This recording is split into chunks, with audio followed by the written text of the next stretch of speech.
Hey everybody, KC here. So here is part two of my conversation with Andrew Parkinson and Thomas Parkinson, the founders of Peapod.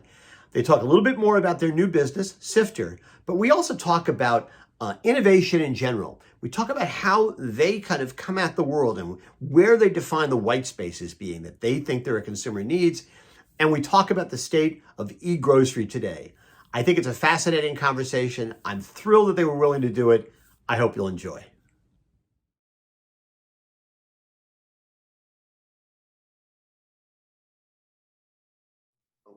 How do you internalize the whole notion of innovating? I mean, you were innovating back in, the late 80s. It was funny. When I was doing a little research, I realized, boy, you guys started Peapod. George H.W. Bush was president. Yeah.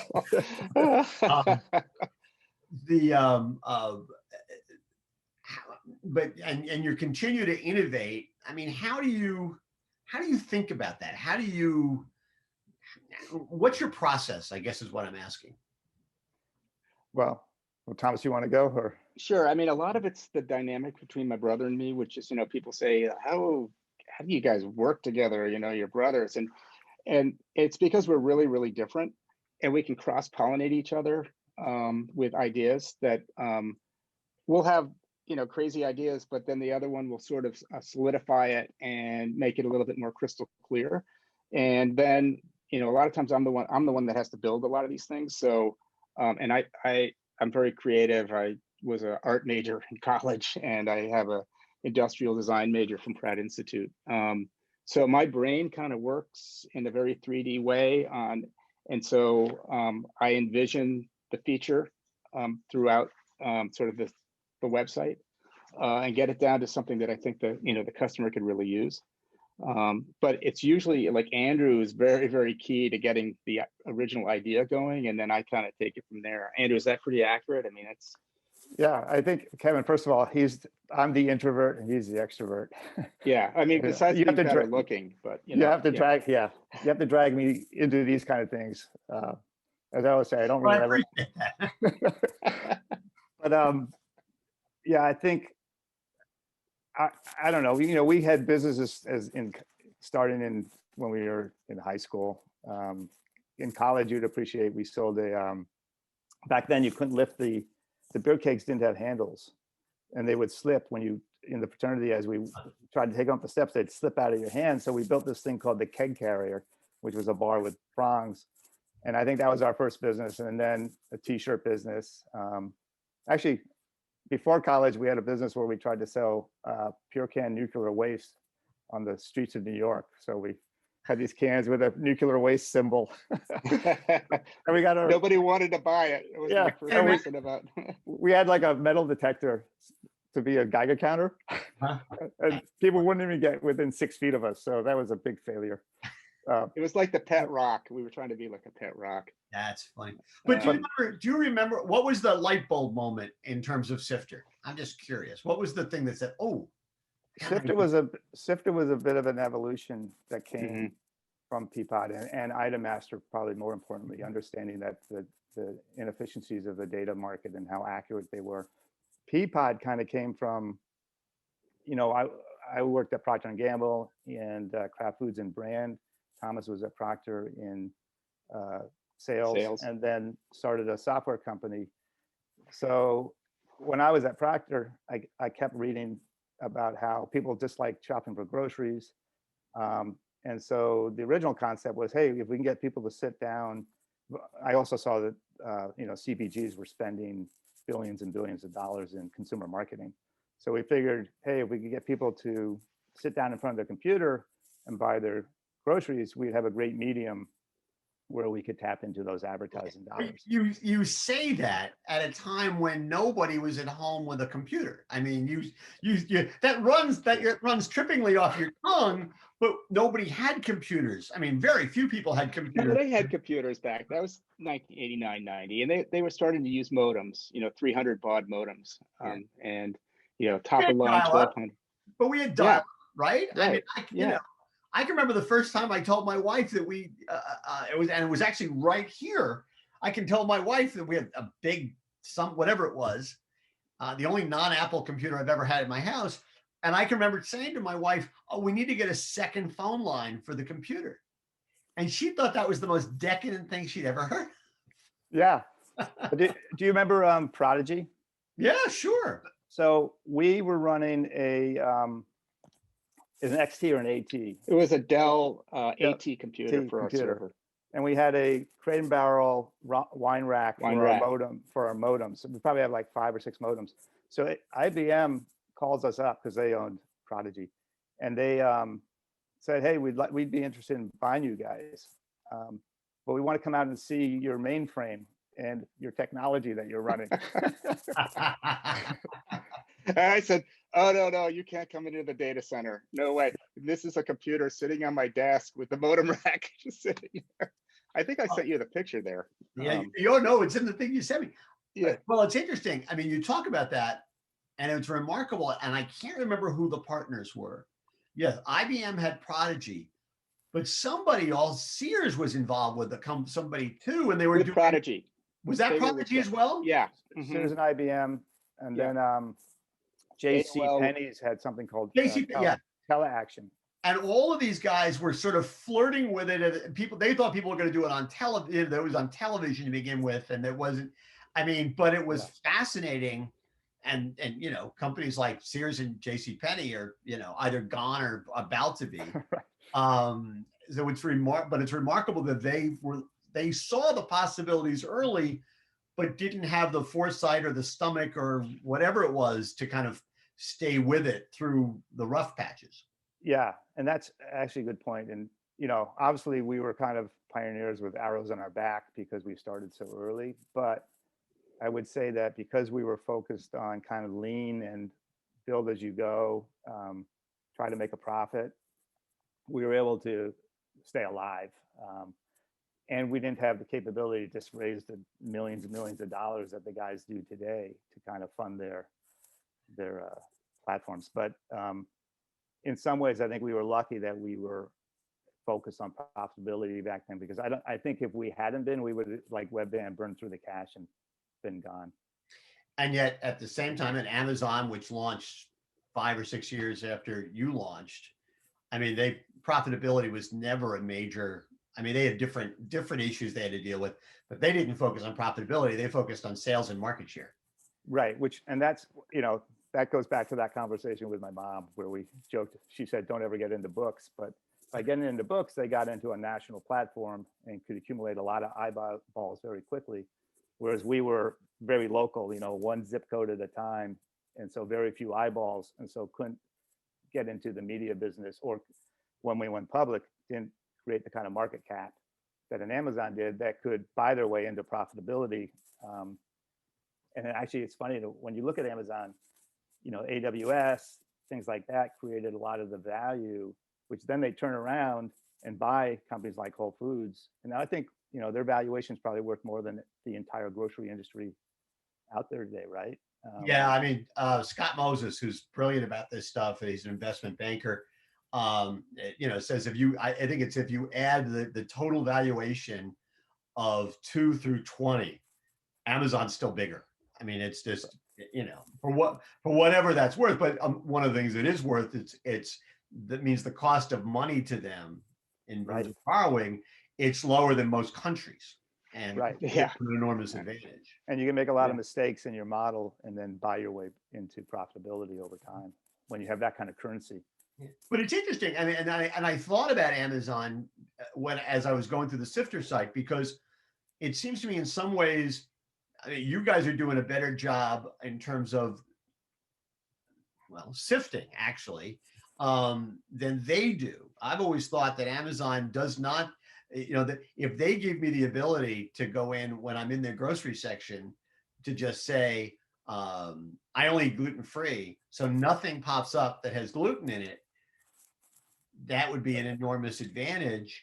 Just as if I said, I want to prioritize products made in the USA, they could do that very easily. It's code, right? And well, sort of, but this is the problem that an Amazon has, and almost any retailer is when they start with poor data, they can't run the algorithms to tag products against all the different diets. So Right. we started with the core data, make that good, then you can tag it. One of the issues with like an Amazon, with a marketplace, any vendor selling a specific UPC can upload content against that. So Right. you'll see on Amazon multiple sets of content for the same UPC code. So you can't tag products accurately when you don't have good core data. And that's a big gap, white space that we saw in the market when we were running Item Master. And that's why we focused on the core data first Right. before we could attribute it. Make sure Yeah, you, and it has to be 100% complete, or you can't run it through and have all the SIP tags to it. Hmm. So, yeah, that's a real challenge for retailers for sure. well, clearly this is something they need. So as we sort of wrap this up a little bit, talk to me about what I mean. You guys were like first when it came to online grocery. Um, as you kind of look at the landscape now, and so much of it you did foresee. I don't know if you foresee the fact that we would be ordering on our cell phones and using Alexa type devices and things like that. But as you kind of look at the landscape now, are you surprised? Are you pleased by what you see, or do you see that there are companies that are really doing it well, companies that maybe are making mistakes? What do you think of what you see out there right now? I think for the consumer, we're always totally focused on the consumer. So I think the guys out there now, the Instacarts and the white label guys, they're doing a good job of focusing on a consumer need. The economics of the business are very difficult. And there are a lot of different formats that you can get to. When we ran Peapod, we had a certain format that we actually were profitable.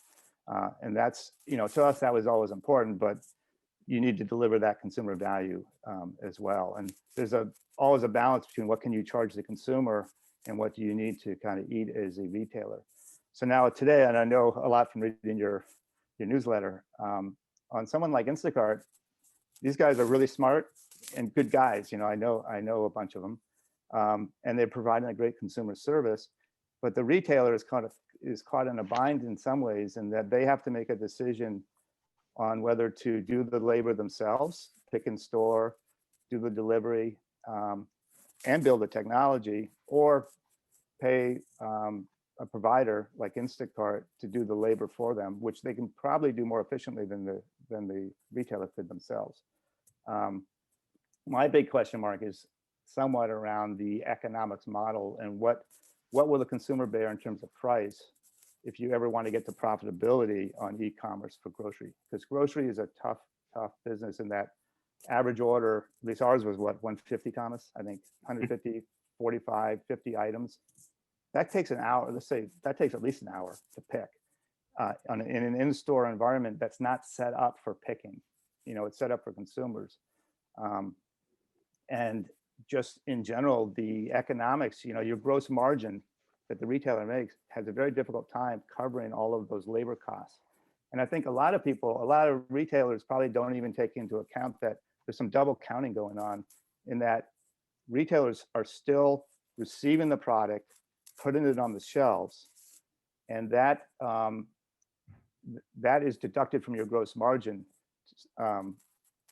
twice. When you look at your gross margin, they might say we have a 32% gross margin for this business, but they've already incurred 10% of stocking and put away.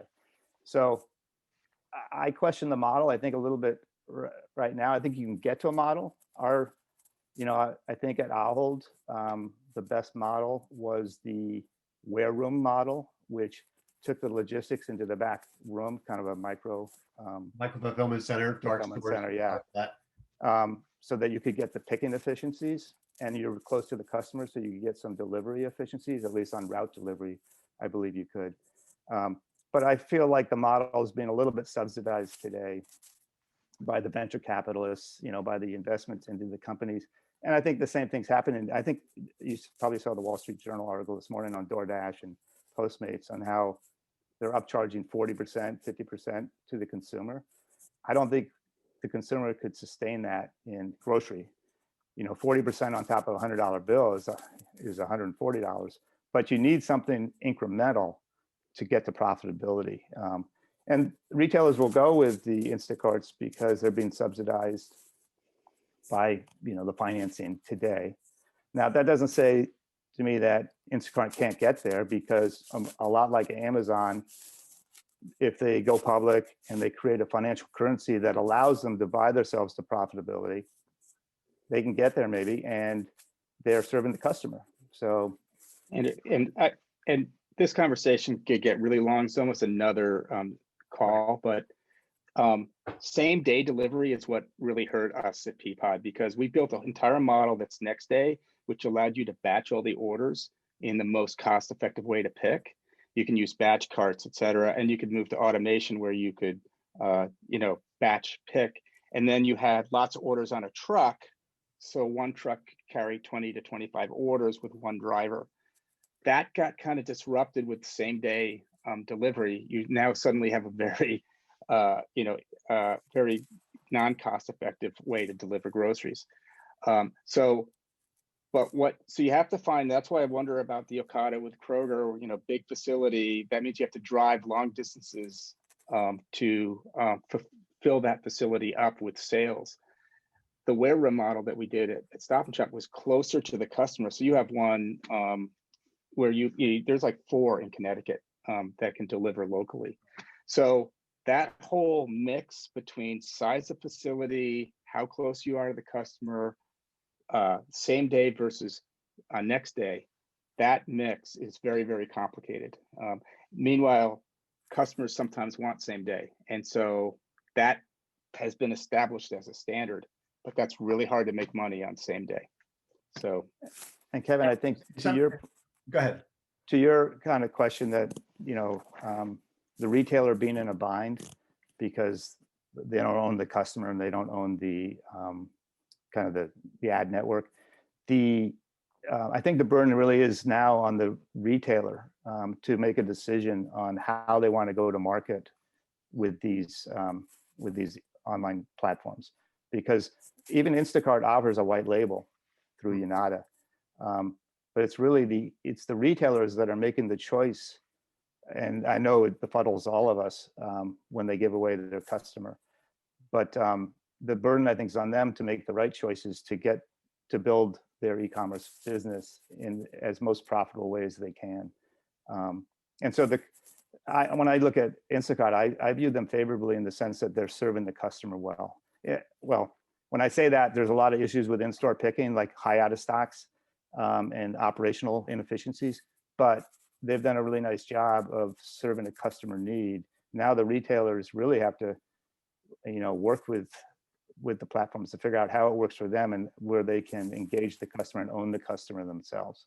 Well, and Instacart has, in some ways they've become Kleenex, right? I don't buy tissues, I buy Kleenex. People think of Instacart as being synonymous in a lot of ways with grocery delivery. So you could be living in a market where there's 5 different retailers doing business with Instacart, and you think of yourself as buying your groceries from Instacart, which is, right.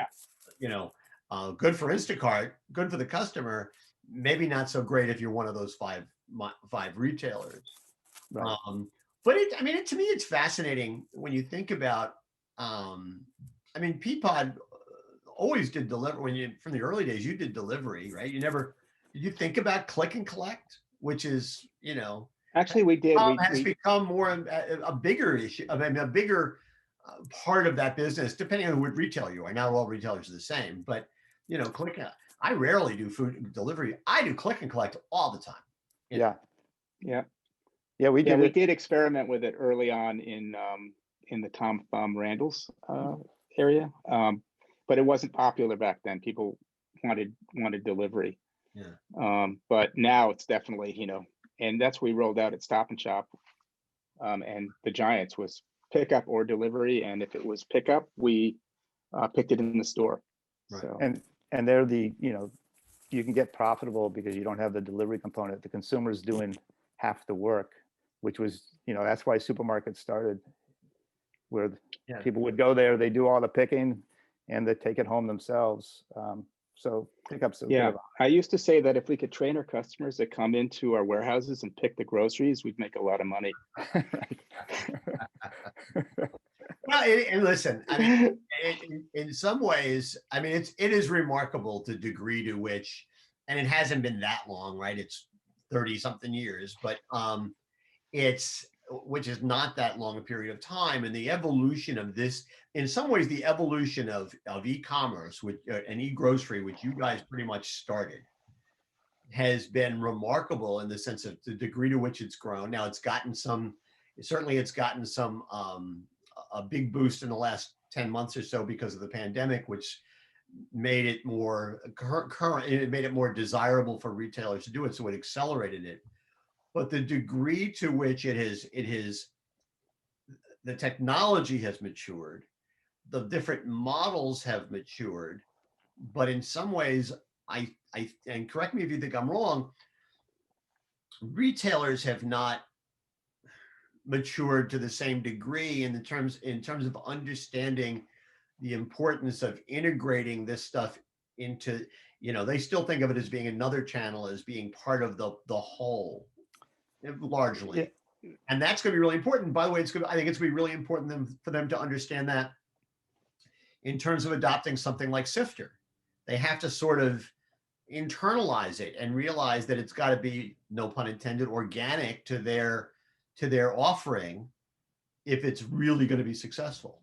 Right. And we fought that for years, the whole cannibalization story. We were cannibalizing their in-store volume. We're not incremental. So I think that attitude has kind of faded now, that when you lose, as you lose 5% of your volume in the store, and those stores go negative. But given the push for e-commerce now, I think a lot of that attitude's kind of gone away. Now the retailers really have to figure out how to, incorporate it into their brand. You gotta own it. They just gotta own it.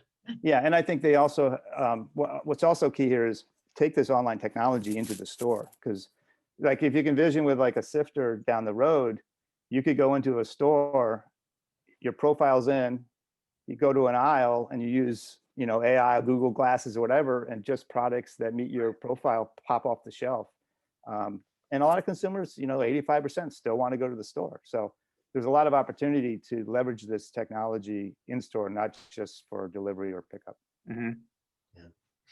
Guys, this has been fascinating. I feel like I got a tutorial. I got a tutorial and a history lesson all at the same time, and I really appreciate it. I know that as people watch this, we're sort of at the beginning of the Sifter journey. I wish you the best of luck. I hope we can come back. You'll come back and kind of bring me up to date as things continue to evolve. And I just wish you the best of luck. Like I said, I don't have a lot of pioneers on Morning Newsbeat. This is just totally cool. Well, thanks, Kevin. Thank you, Kevin. Thanks very much. Thanks. Right, real quickly, if people want to before I forget, so if people want to reach you and find out more, how do they do it? They go to Sifter.shop. So not .com, but .shop, Sifter.shop. Or they can also email me at Andrew@Sifter.shop or Thomas@Sifter.shop. There we go. Thanks again. Appreciate it. All right. Thank you. Thanks, Kevin. Bye-bye. Good talking.